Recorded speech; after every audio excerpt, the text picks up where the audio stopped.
আসসালামু আলাইকুম সবাইকে। আশা করি সবাই ভালো আছেন। আমরাও আলহামদুলিল্লাহ ভালো আছি। আজকে আমি সকালে উঠে রান্না শুরু করে দিয়েছিলাম, কারণ সকালে বাবু ঘুমোচ্ছিল। আর আমার সকালে আজকে নাস্তা করাই হয়নি তেমন, কারণ আমি বাসায় যেহেতু একা থাকি, তো আমার সকালে নাস্তাটা ম্যাক্সিমাম টাইমে করা হয় না। তো আজকে আমি এখানে রান্না করছিলাম ডিম দিয়ে আলু দিয়ে একটা ডাল রান্না করব।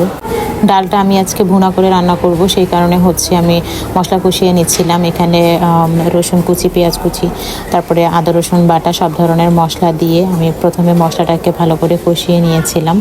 আসলে এইটা আমি আজকে নতুন আবিষ্কার করলাম এভাবে রান্না করাটা। আমি এর আগে কখনোই ডিম দিয়ে ডাল রান্না করিনি, আজকে প্রথম করলাম।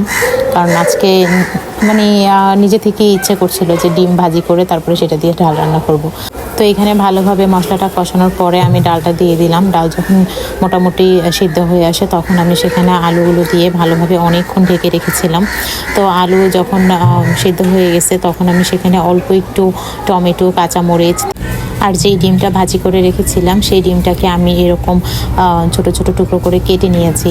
তারপরে এখানে আমি ফাইনাল ধনিয়া পাতা দিয়ে সেটাকে নামিয়ে নিলাম। তো এই ডালটা খেতে আসলেও খুব টেস্টি হয়েছিল।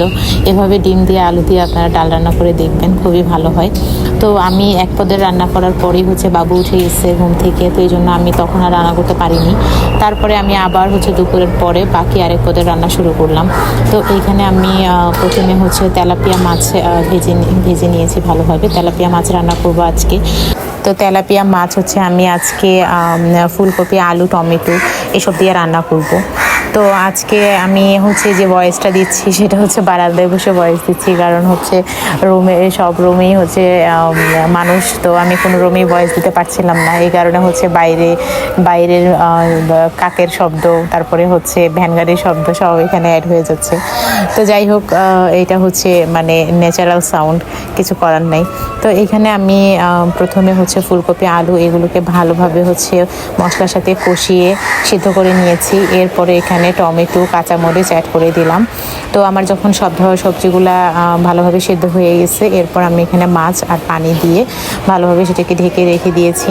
তো আমার এখানে লাস্টে আমি ধনিয়া পাতা অ্যাড করে দিলাম। তো এইখানে আমার রান্নাটা কমপ্লিট হয়ে গেছে। এরপর আমি দুপুরে লাঞ্চ কমপ্লিট করে দেন আসরের পরে আমি আম্মুর বাসায় আসছি।